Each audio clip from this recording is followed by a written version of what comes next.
जय जय श्री चैतन्य जय नित्यानंद जय द्वैत चंद्र जय जय गौर भक्त वृंद जय जय श्री चैतन्य जय नित्यानंद जय द्वैत चंद्र जय गौर भक्त वृंद जय जय श्री चैतन्य जय नित्यानंद जय द्वैत चंद्र जय जय गौर भक्त वृंद ओम अज्ञानतिमिरान्धस्य ज्ञानाञ्जनशलाकया चक्षुरुन्मिलितं येन तस्मै श्रीगुरवे नमः।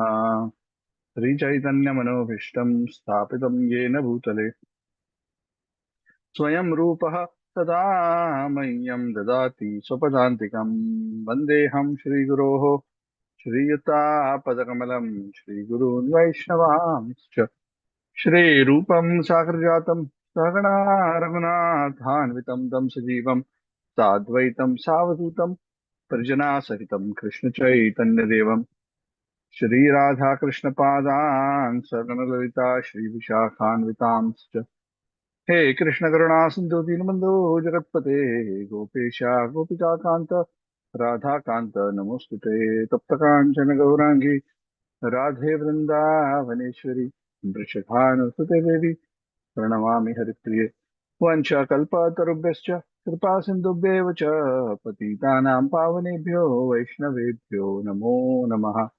जय श्री कृष्ण चैतन्य प्रभु नित्यानंद श्री अद्वैत गदाधर शिवासादि गौर भक्त वृंद हरे कृष्ण कृष्ण कृष्ण हरे हरे हरे राम राम राम हरे हरे। नमो विष्णुपादाय कृष्ण प्रेष्ठाय भूतले श्रीमते रघुनाथ स्वामी नमः। ओम विष्णुपादाय कृष्ण प्रेष्ठाय भूतले श्रीमते भक्तिवेदांत स्वामी नामिने नमस्ते सरस्वती देवे गौरवाणी प्रचारिणे निर्विशेषण्यवादी पाश्चात्य संप्रतिवाचालं पंगुं जयते गिरिं यत्कृपातमहं वन्दे श्रीगुरुं दीनतारिणं परमानन्दमाधवं श्रीचैतन्य ईश्वर हरि ओम। So thank you all for joining. We are continuing our discussion on the 23rd chapter of the Madhya Lila. This is the chapter on the teachings of Lord Chaitanya Mahaprabhu to Sanatana Goswami. And specifically in this chapter, the focus of the teaching is on prayojana, the ultimate goal of life. Commonly, human beings from the Vedas are informed that there are four goals of life: dharma, artha, kama, and moksha. Chaitanya Mahaprabhu explains that within the realm of liberation, there is a level of liberation higher than simply being free from the cycle of birth and death. A level of liberation which is higher than simply being free from all material contamination and merging into the impersonal aspect of the Lord. And that Purushartha, which is the next stage of liberation or the perfection of liberation, is known as prema. Prema Pumartho Mahan. The highest achievable goal for any living entity is prema. And why is prema so desirable? I'm repeating this because it is so important and central. It's so important because no other attainment can eternally and fully satisfy the heart of the jiva. Yena atma suprasidati, the Bhagavatam says. Savai pumsam paro dharmo yato bhaktir adhokshade ahaituki apratihata yaya atma suprasidati. All of us are doing various cheshta. The Sanskrit word is cheshta. Cheshta means endeavor, to try to do something, to endeavor to do something. Because everyone wants some happiness.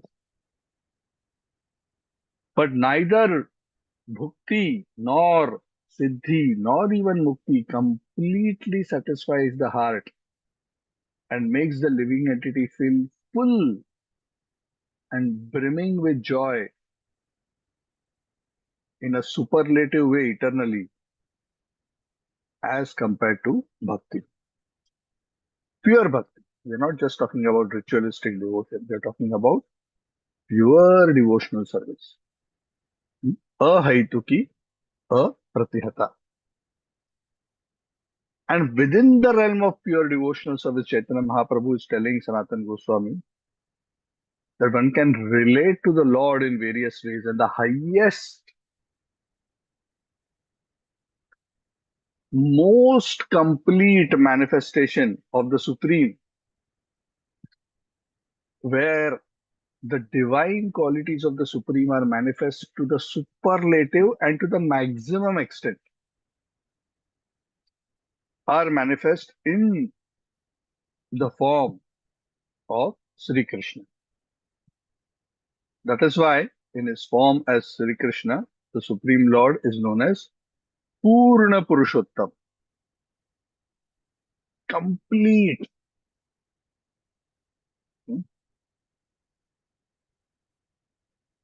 complete Supreme Person. Complete in what way? That the full range of possible qualities and the full range of opulences are manifest within the personality of Krishna. And that is why the original personality of Godhead, Krishna is referred to in the Bhagavad as Swayam Bhagavan.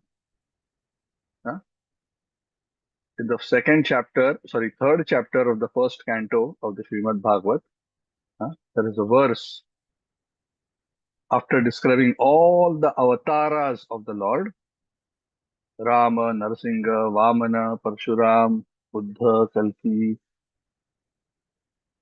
and so many others. The Bhagavat says, Ete chamsha kalaha pumsa Krishnastu Bhagavan Swayam. Krishna tu Bhagavan Swayam. Ete, all these incarnations that I have described, Amsha, ete cha amsha, kalaha. They are either amshas of Bhagavan or kalas of Bhagavan. Amsha means very tiny part. Amsha means a bigger part. Kala means a bigger part. A kala is like the different phases of the moon. The smallest kala of the moon. Then there is a slightly bigger kala. Then there is a half moon. Then there is a full moon. Ete cha amsha kala. Umsaha of the Supreme Lord, of the Supreme Person. Krishna tu, but Krishna is Bhagavan Swayam. He is Swayam Bhagavan. He is not a emanation from God. He is not a form that the Lord has taken.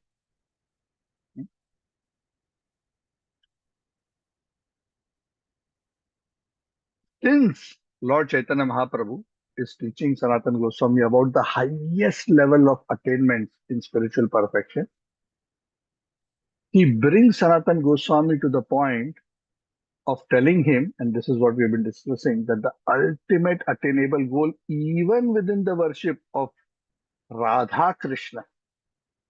Who are Radha Krishna? The one supreme has become two.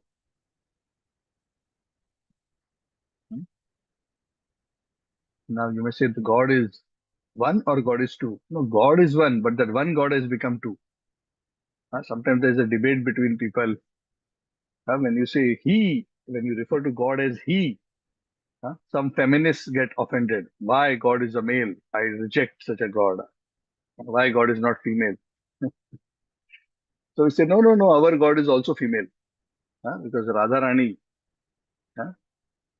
is female God.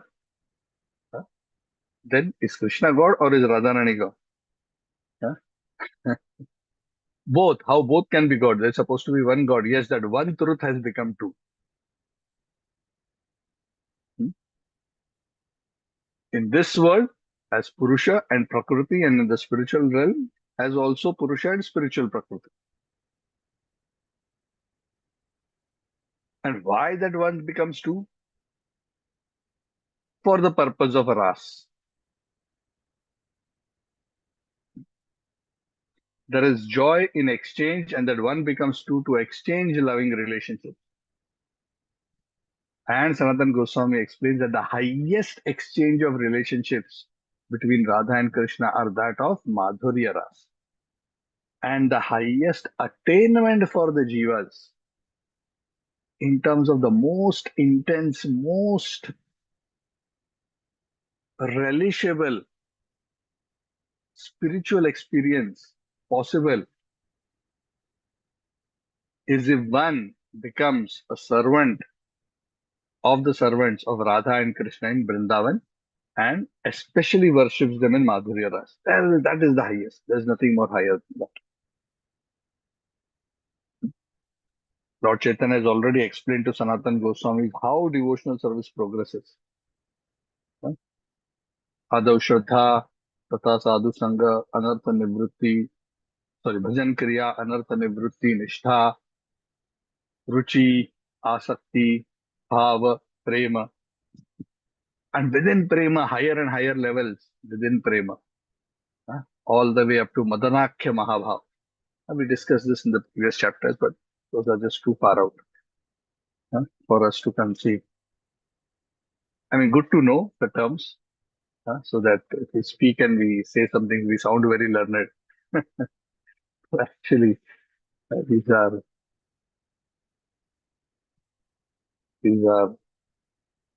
concepts which conditioned souls cannot actually grasp. When I was a very young boy, I had just maybe first standard, second standard, third standard, just about able to read English. I saw some of my father's books, and they were books on engineering. So I took the book and I told my father that, I opened the book and I started reading aloud. I told my father, see, I can read even engineering books. I was trying to say I'm very smart. But the point is, just because I know the English doesn't mean I understand the engineering. Doesn't mean I understand the terminology, the terms used. So sometimes in our neophyte stage, we may speak a lot of very high terminology of spiritual truths. But ultimately, we are limited by our realization. So anyway, nice to know. At least we know that there is so much to attain and there is so much in store for us. So Lord Chaitanya encourages Sanatan Goswami to understand this highest goal.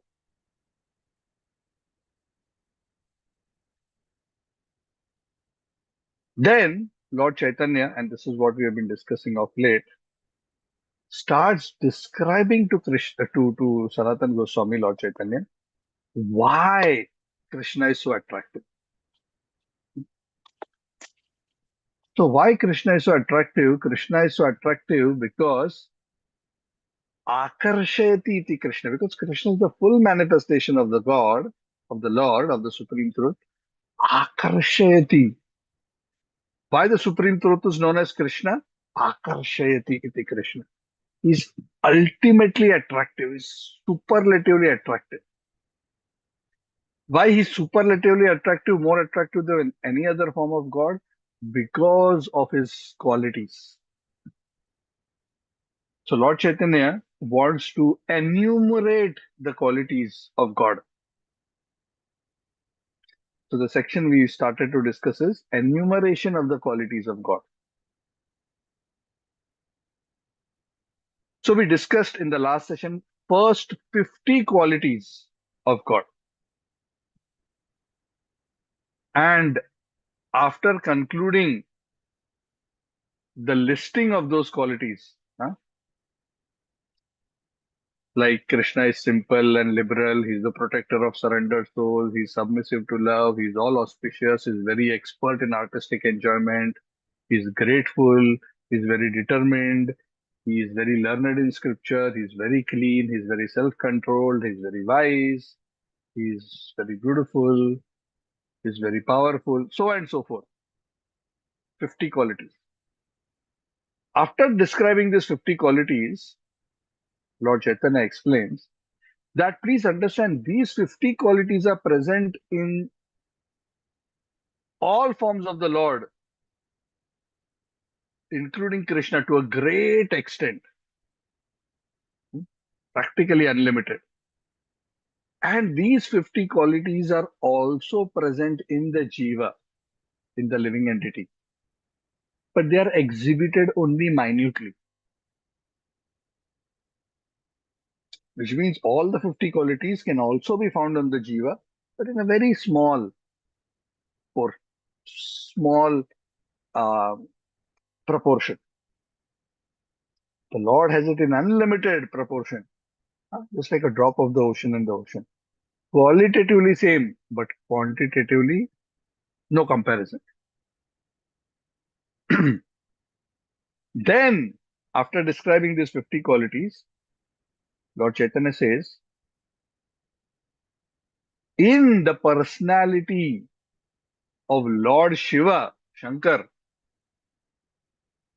in addition to having these 50 qualities in full, Lord Shiva has the 50 qualities in full. He's not a Jiva, he's an Ishvara. He's also a form of the Lord. So Lord Shiva has these 50 qualities. In addition to the 50 qualities, Lord Shiva has 5 more qualities.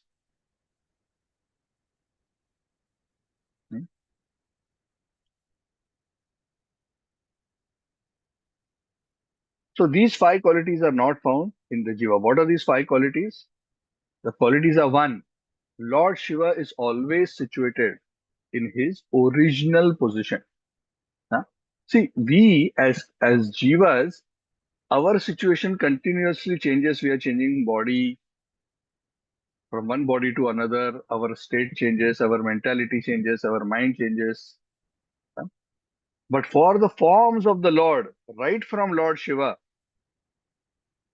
they are always situated in their original position. They never become contaminated. They never deviate from the perfection that they are situated. Second quality of Lord Shiva, he is omniscient. He knows everything. Lord Shiva is also omniscient, just like Vishnu, Narayan, Hari, Krishna. Third quality, he is always fresh and youthful. Lord Shiva also never becomes old, huh? Never looks weak and fatigued, ever fresh and youthful, because they have a spiritual body, unchanging. The form that they have is concentrated form of Sat Chid Ananda. Sometimes people misunderstand. They think that just like we, conditioned souls, we take this particular body, our bodies. What are our bodies made of? Huh? The Pancha Mahabhuta, earth, water, air, fire, ether. They think that when the Lord appears in a form, they think the Lord also takes a body, that the God has a soul, and that soul has entered a material body, and that body is made of matter. But Shastras say that is an offensive thinking. It is not like that. The body of the Lord, I'm not talking about the Devatas, I'm talking of the Lord. And I'm talking about the Lord, I'm talking about Lord Shiva, Vishnu, Narayan, all forms of Lord Hari, all the way up to Krishna.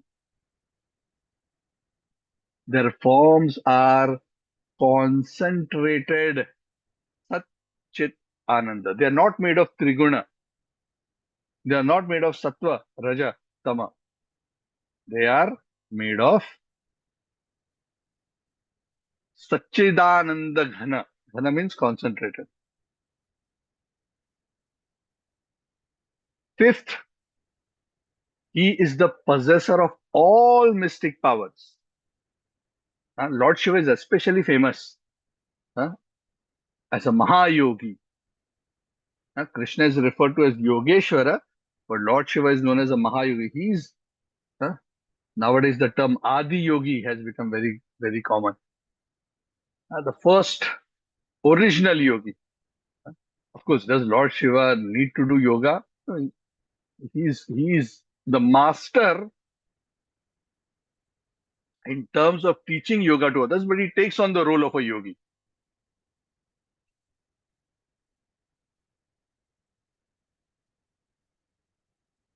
So Lord Shiva also has all the mystic powers, all the yogic siddhis in perfection. The yogis, ordinary yogis, conditioned soul, even if they achieve perfection, they will have those qualities, but they will not have all siddhis in perfection. It is not possible. So these five qualities are additional in addition to the 50. Huh? These five, in addition to the 50, are there in Lord Shiva. They are never in the Jivas. Of course, these five are also present in Narayan, Vishnu, and also in Krishna. Hmm? That the Lord is always situated in his original position. He's omniscient, he's fresh and youthful, his body is concentrated Satchidananda, and he's the possessor of all mystic perfection. So there's a clear distinction between Lord Shiva as Ishvara in the category of Ishvara, Maheshwara, from the living entities. Then Lord Chaitanya says that Lord Hari in Vaikuntha has another five qualities which are present in Krishna. So all these qualities are also present in Krishna. They are present in Krishna, but not in Lord Shiva.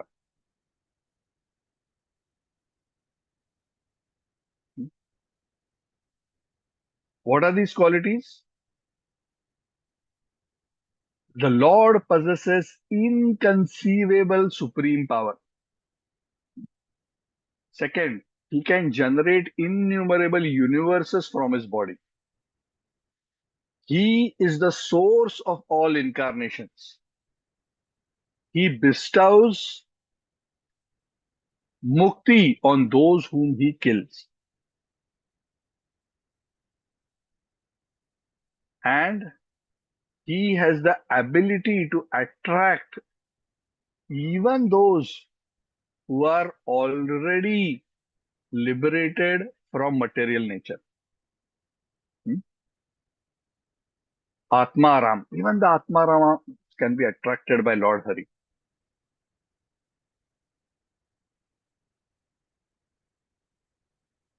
Normally, it is said that once a person, a living entity has achieved perfection, they are not attracted to anything in this material world.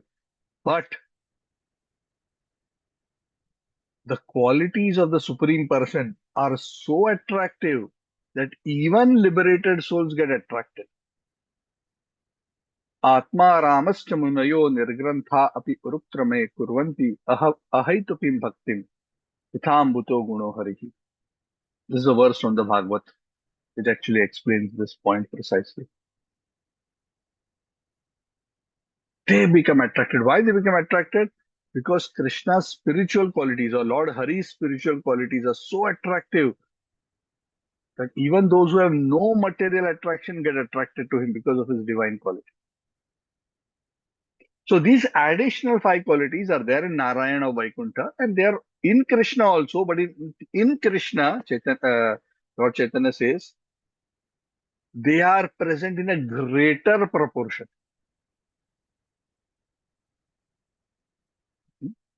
Okay, so recap, 50 qualities for the Jivas, 5 more, 55, Lord Shiva, another 5 more, 60, up present in Lord Narayan. Hmm? So 50 present in Narayan, plus 5 which are in Lord Shiva are also present in Narayan, and another 5 which are exclusive to Narayan are also present in Narayan. So Lord Narayan has 60 qualities. Now Krishna, Lord Chaitanya says, because he is the origin of all Narayanas, and he is the original Purusha, Adi Purusha, Govindam Adi Purusham, Sarva Karana Karana. He has four more qualities in addition to the 60 qualities which have already been described. So Krishna has four more qualities in addition to the 16 qualities which are in Narayan. These four qualities are not manifest in any other form of the Lord.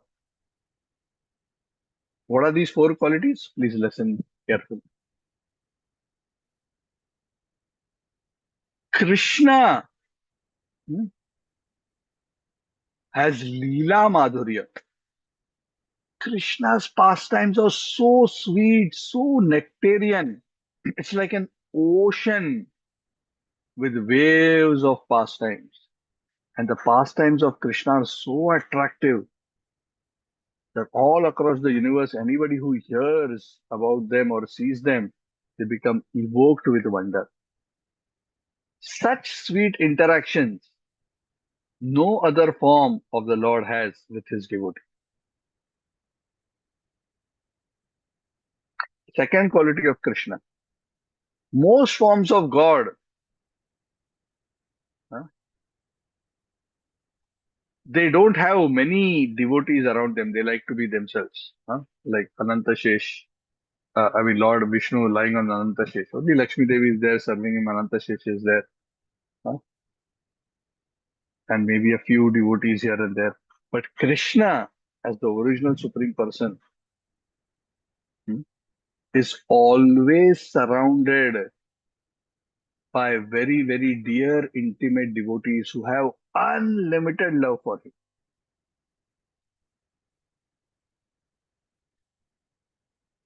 That's another wonderful quality of Krishna. Third, Venu Madhurya. Krishna is especially known for his playing the flute. When Krishna plays the flute, his flute is not just an ordinary flute that you blow air and it makes some sound. Huh? Krishna pours out his heart through the flute, and through the sound of the flute, huh, Krishna pours out his love for his devotees, and his devotees, they receive that love of Krishna through their ears into their hearts. It maddens them. Venu Madhurya. No other form of the Lord has this kind of Venu Madhurya. And fourth, 64th quality, Rupa Madhurya.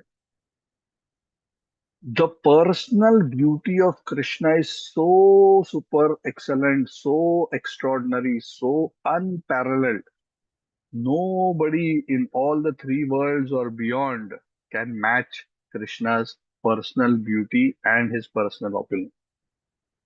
That's why Krishna says in the Bhagavad Gita, Mattah parataram nanyat kinchidasti dhananjaya. If you ask me a question, who is beyond me, O Arjuna? Krishna says there is nobody beyond me. Mattah paratara nanyat kinchid asti. There is nothing else beyond me.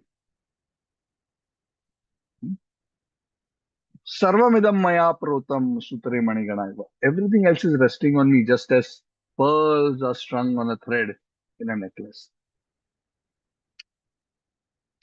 Because Krishna in this form as Shama Sundar has these 64 qualities in full,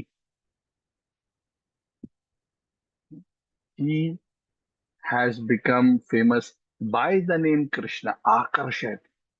No one can attract. Even when demons would see Krishna, when they would come to Vrindavan, their hearts would get attracted.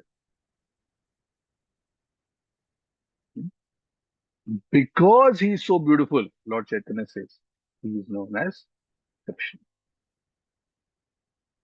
So these four additional qualities which Krishna has, which is above Narayan, which is his wonderful pastimes, his abundance of wonderful associates, like the gopis who are already always surrounding him, his beautiful personal beauty, and his flute. The Bhagavatam says that Lord Krishna is more exalted than any other form of the Supreme Lord, even more than Narayan, even more than Brahma and Shiva. That is why he is known as Purna Purusha. Now that Lord Chaitanya has spoken about male God, Krishna, it has Sanatana Goswami. Now let me describe to you the qualities of female God, Srimati Radharani. Srimati Radharani also has unlimited spiritual qualities, out of which 25 are prominent. And these 25 qualities are so strong, so extraordinary that Krishna, whom we just discussed as most powerful, most steady, most sense controlled, most self sufficient, and so on and so forth, even that supreme truth, Krishna, his heart is attracted and he is controlled by the qualities of Radharani. So Lord Chaitanya describes the 25 qualities of Srimati Radharani. So please listen to them. These qualities are very purifying. Simply by hearing it, our heart can get attracted to the lotus feet of Srimati Radharani.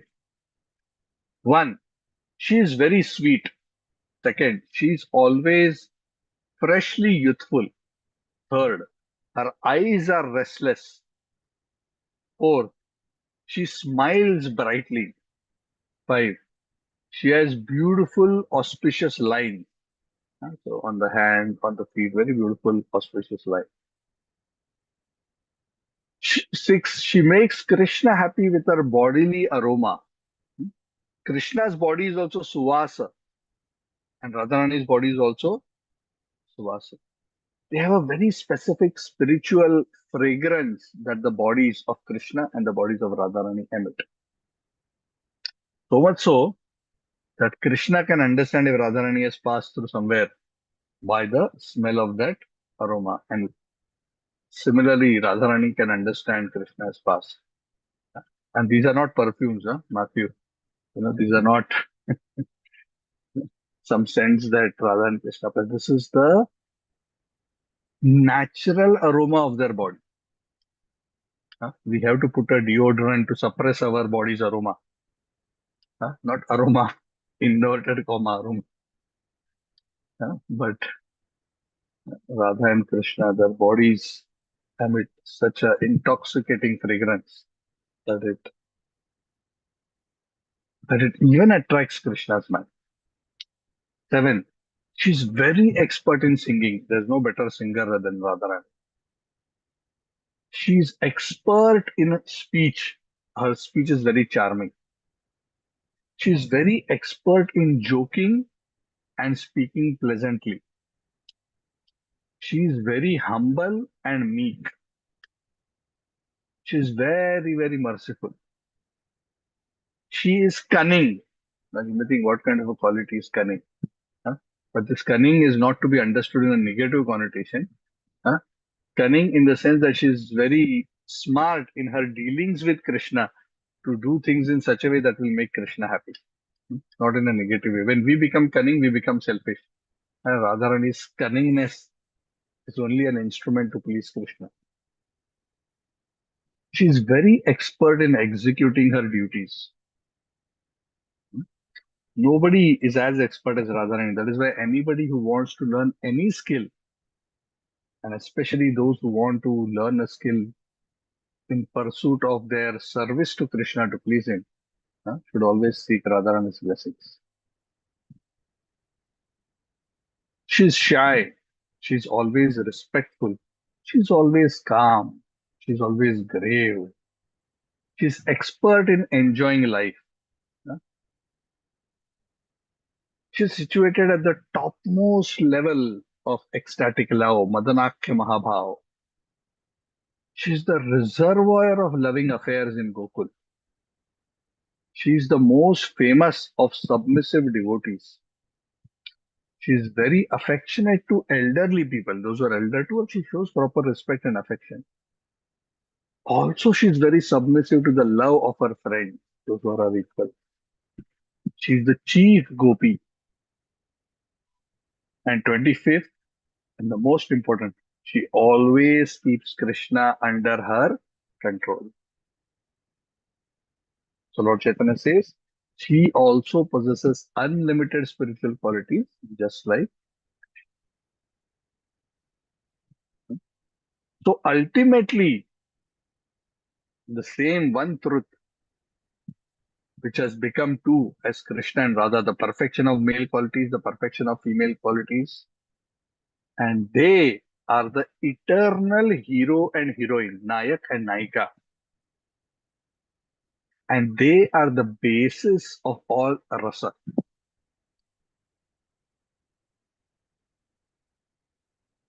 Hmm? All rasas. So what is the meaning of rasa? Prabhupada explains very nicely. Hmm? Rasa is oftentimes translated as mellow. So what do we mean by rasa? So Prabhupada says in the material world, when we do any activity, we do some activity because we get some kind of a pleasure in it, some kind of a pleasure which is a mellow, yeah? A particular kind of happy experience we get out of it. That is known as a rasa. This rasa is possible only if there are two. This rasa is not possible with one, because rasa is the subject matter of uh, exchange. So the one truth has become two for the purpose of exchanging ras, and they are the shelter of all ras. And this divine couple, Radha Krishna, they are the basis of all spiritual process. Radha and Krishna, whether it is Madhurya Rasa, where Radha and Krishna are directly both the object and the shelter of the rasa. Also in other mellows, whether it is servitorship, huh, dasya. Dasya also, the object of dasya is Radha Krishna, servitorship. And who are the shelter of rasa, of dasya? In Goloka Vrindavan, servants like Chitraka, Raktaka, Patraka are the shelter of Dasyaras. They are the ultimate abode of Dasyaras. Yeah. What does that mean? If anybody wants to develop Dasyaras, they have to be a servant of one of these, or a servant of the servant of one of these.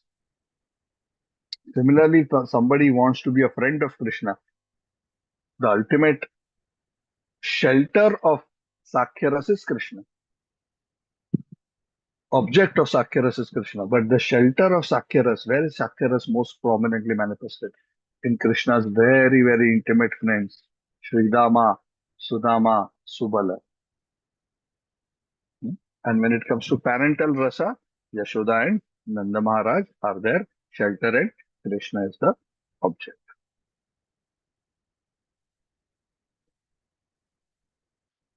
So in this way, all rasas are ultimately meant to serve and please the divine couple. These rasas can only be understood and experienced by those who are liberated from materialistic rasa. We are having a very theoretical discussion, but we are not actually able to really understand. We have a material, we have an experience of these rasas as a material reflection. But the original spiritual rasa in connection with Krishna, we cannot fully conceive with our material mind.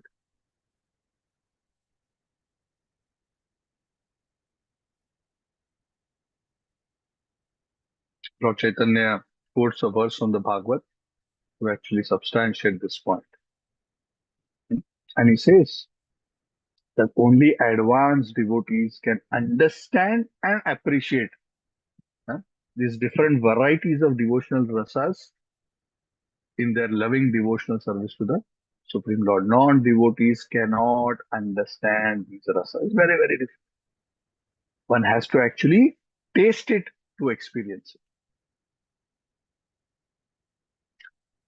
Sanatan, Lord Chaitanya says, this is the brief description of the ultimate goal of life. We all want to develop to the point of pure devotion where we are eternally tasting this rasa of devotional service in one of these five forms, in one of these five rasas, which are especially directed towards the ultimate original divine couple, Shri Radha and Krishna.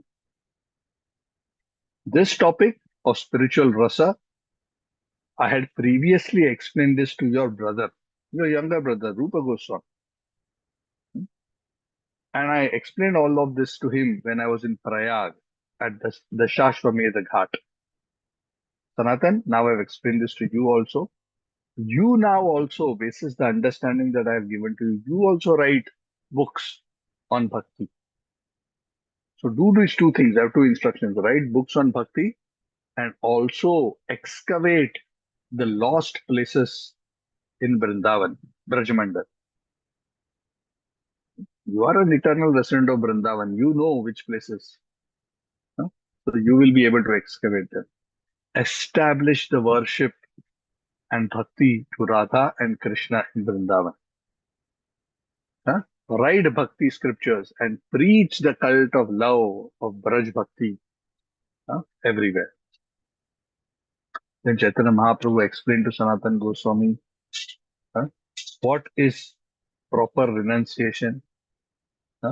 And then he also told him what is not proper renunciation, what is the principle of renunciation.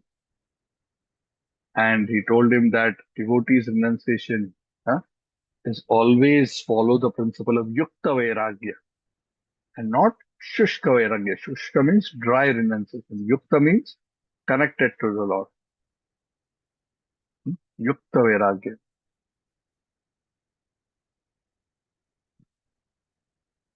Anasaktasya Vishayan Yatarhan Upayunjataha Nirvanda Krishna Sambandhe Yuktam Vairagya Muchyate. In the Bhakti Rasamrita Sindhu, Prabhupada explains this in the purport that Srila Rupa Goswami defines Yukta Vairagya. That one accepts things in connection to Krishna without attachment to one's own self-enjoyment. Nirbandha Krishna Sambandhe. Krishna Sambandha is the basis of acceptance. Yuktam Vairagya Muchyate.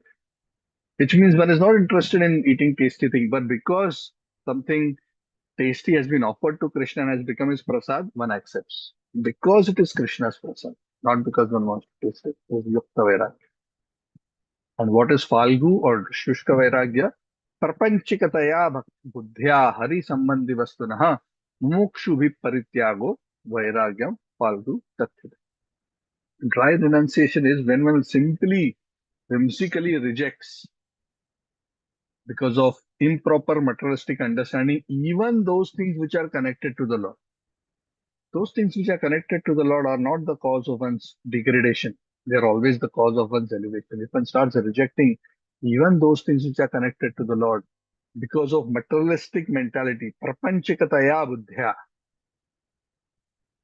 hari sambandhi vastuna, the vastu which are connected to Hari, mumukshu bhi parityago, when those are mumukshu, those who are desiring perfection, they renounce things connected to Hari, vairagyam faltu katya. So please understand this and preach to the world what is the real meaning of detachment. What is the real meaning of renunciation? And then Lord Chaitanya quotes to Sanatana Goswami, what is the character of a devotee? In this regard, Lord Chaitanya quotes 5 verses from Bhagavad Gita. And these are the 5 verses which are the concluding verses of the 12th chapter of the Bhagavad Gita. What are the actual qualities and character of a devotee? So I'm just going to quickly read through the translation. You can refer to the Bhagavad Gita. I'm not going to go through all of them, but he basically summarizes very beautifully and he just quotes Krishna as it is. One who is not envious, but a kind friend to all, who does not think himself a proprietor, he who is free from all false ego, equal in happiness and distress, always satisfied, forgiving, self-controlled, engaged in devotional service with determination, mind and intelligence dedicated to me. Such a devotee is very dear to me. Krishna says in the 12th chapter. He by whom no one is put into difficulty and who is not disturbed by anyone. Very interesting. Who is liberated from jubilation, anger, fear, anxiety is very dear to me. Very interesting. A devotee doesn't put others into anxiety, nor is he bothered if others try to disturb him. Both ways. That is the standard of somebody who is very advanced.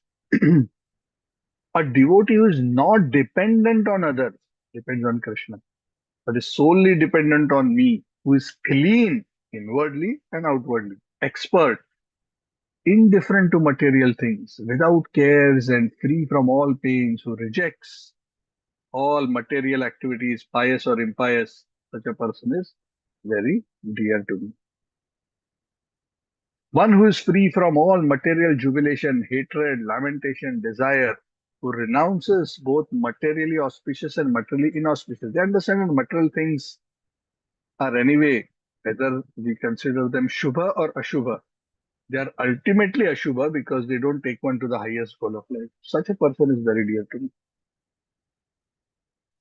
One who is equal to friends and enemies, honor, dishonor, heat, cold, happiness, distress, fame, infamy, grave, satisfied, free from attachment, aniketa, not attached to staying in a particular place, always fixed in devotional service. Such a person is very dear to me. And then he concludes this section by saying, devotees who follow these teachings with great faith and devotion, fully accepting me as the supreme goal, are very, very dear to me. So this is the standard of devotional service that Lord Chaitanya is telling Sanatana Goswami. This is what he expects devotees to manifest. And these are teachings from Bhagavad Gita. And he says one should develop these kind of spiritual qualities and at the same time one should remain detached in this world, perform his duties. Whatever the Lord provides, whatever comes by the Lord's blessings, by the arrangement of Daiva, one accepts. One is not greedy. One doesn't over endeavor. So one should practice devotional service like that. Then it is said Sanatana Goswami inquired further. All those details are not described here, but he inquired further about certain things from the scriptures. And Lord Chaitanya, in great detail, explained the finer and finer meanings of the verses of the Gita and the Bhagavad. He also explained uh, uh, Sanatana Goswami himself in the book of Harivamsha uh, describes Goloka Vrindavan and gives all the information that he received to all of us.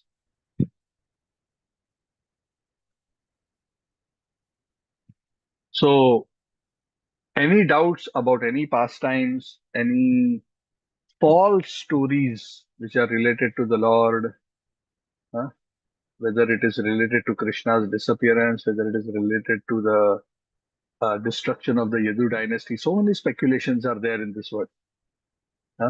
So many speculations. For example, there's a speculation that Krishna came from a black hair from Shirodakshay Vishnu and Balram came from a white hair of Shirodakshay Vishnu. So Lord Chaitanya gave a clear scripture-based understanding of all these different pastimes and how they are to be understood.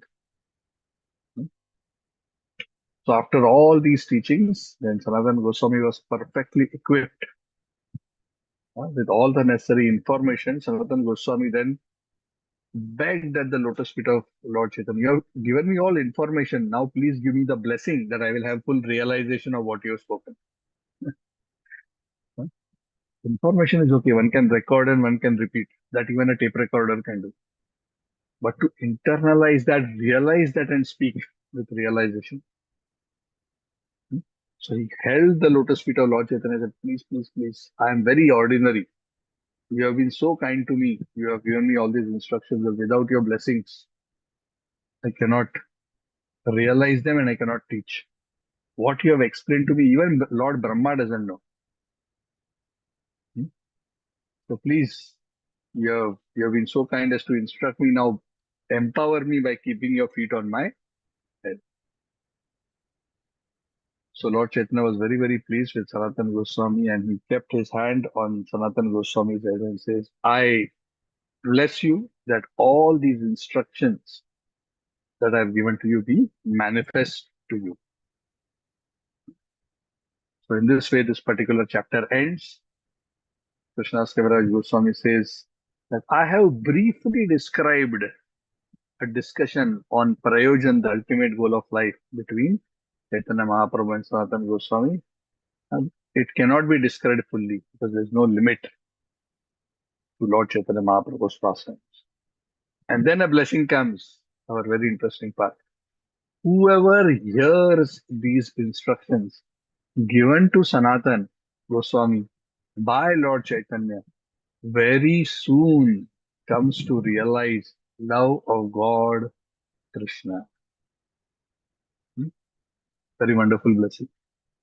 Anyone who hears these instructions, Sanatan Goswami, also very soon, last time we discussed, it was one will realize someday. Here the blessing is more powerful. Very soon realize love of God. So we'll stop here. So with this, we can completed chapter 23. And then we will move to the next chapter, which is the description of the Atma Rama verse. That is also a continuation of the conversation between Sanatana Goswami and Lord Chaitanya, but it's on a very, very specific topic, which is known as the Atma Rama verse. So that is also a very extensive topic. So it is treated as a separate, independent chapter. So we'll discuss that in the next class. So thank you very much. Any questions or comments from anyone?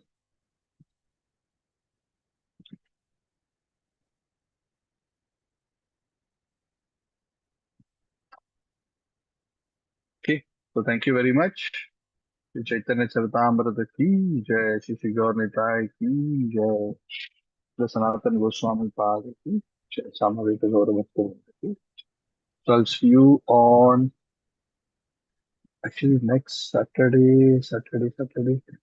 I'll be in the flight at this time in class time. So Saturday we'll not have a class. I'll let you know if we can do the class on a Sunday instead. I'll let you know. But Saturday, regular time, definitely it will not happen. Just to let you know upfront. Thank you. Srila Thank you, Prabhupada ki brother. Hare jai. Krishna. Thank you. Hare Krishna, Prabhu. Thank you so